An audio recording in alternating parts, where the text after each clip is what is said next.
આજે તો રાતના જમવામાં ગુજરાતી મુઠિયા ઢોકળા બનાવવાના છે, તો મેં અહીંયા બધી તૈયારી કરી લીધી છે। તો બસ એકદમ ઝીણી કાપેલી મેથી અને એકદમ ઝીણી કાપેલી પાલક લઈ લીધી, 1 કપ વટાણા મિક્સરમાં નાખી દીધા અને લીલા મરચાં અને આદું નાખીને એકદમ એને ઝીણા ક્રશ કરી લીધા। આ જે ક્રશ કરેલા વટાણા છે ને એ આપણે પાલક અને મેથીની ભેગા જ નાખી દેવાના છે અને ઘણા બધા એમાં ધાણા નાખવાના છે।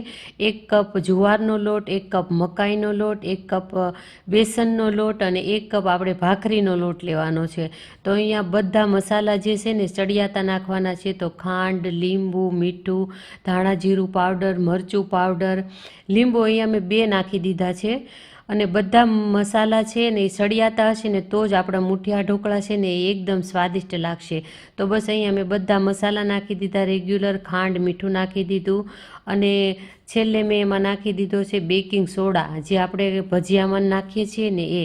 તો એ મેં 1 નાની ચમચી જેટલો નાખ્યો છે અને બધું સારી રીતે પાણી નાખીને લોટ એનો બાંધી લેવાનો છે। તો બસ અહીંયા આપણો લોટ તૈયાર છે। તો હવે એમાં થોડુંક આપણે તેલ નાખી દઈશું, 2 થી 3 ચમચી, અને ફરીથી થોડોક હલકા હાથે મસળી લેવાનો। તો મેં અહીંયા ઢોકળિયામાં પાણી ગરમ કરવા મૂકી દીધું છે। તો ફરી હાથમાં ના ચોટે એના માટે તેલવાળો હાથ કરી અથવા તો એની ઉપર તેલ નાખી અને સારી રીતે હલકે હાથે મસળી અને જે આપણે ઢોકળા બનાવવાના છે ને એ પ્લેટ મેં રાખી છે ને હોલવાળી છે, એની ઉપર થોડું તેલ લગાવી દેવાનું, જેથી કરીને ઢોકળા બફાય ને તો એની ઉપર ચોટે નહીં। તો બસ અહીંયા આવી રીતે રાઉન્ડ શેપમાં થોડાક ઢોકળા વાળી અને રાખી દેવાના છે અને 15 મિનિટ સુધી એને હાઈ ફ્લેમ ઉપર ચડવા દેવાના છે। એકદમ ચડી જાય ને એટલે એને નીચે લઈ લેવાના અને ઠંડા કરી લેવાના। ઠંડા થાય ને પછી જ એને કટ કરવાના, ગરમ એ નહીં કટ થાય। તો બીજી વારના ઢોકળા મૂક્યા છે ને ત્યાં સુધી આપણે એની સાથે ખાવાની ચટણી બનાવી લઈએ। તો અહીંયા મેં ધાણા, મરચાં અને આદું અને જે આપણે ઢોકળા બનાવ્યા છે ને એમાંથી મેં 1 મોટો ટુકડો લઈ લીધો, એમાં નાખી દીધો લીંબુ, પાણી, ખાંડ અને થોડુંક મીઠું નાખી દેવાનું છે। તો આને એકદમ ક્રશ કરી નાખવાનું છે। તો આ આપણી એકદમ હેલ્ધી ચટણી પણ બનીને તૈયાર થઈ ગઈ છે।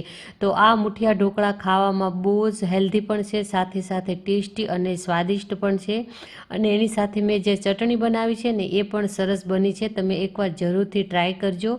તો બસ અહીંયા બધા ઢોકળા ઠંડા થઈ જાય એટલે એને કાપી લેવાના છે અને એક મોટી કઢાઈમાં તેલ ગરમ કરવાનું છે। તેલ ગરમ થઈ જાય એટલે રાઈ, તલ અને મીઠો લીમડો નાખી દેવાનો અને જે આપણે કાપેલા મુઠિયા ઢોકળા રાખ્યા છે ને તે નાખી દેવાના અને હલકા હાથથી એને મિક્સ કરી દેવાના।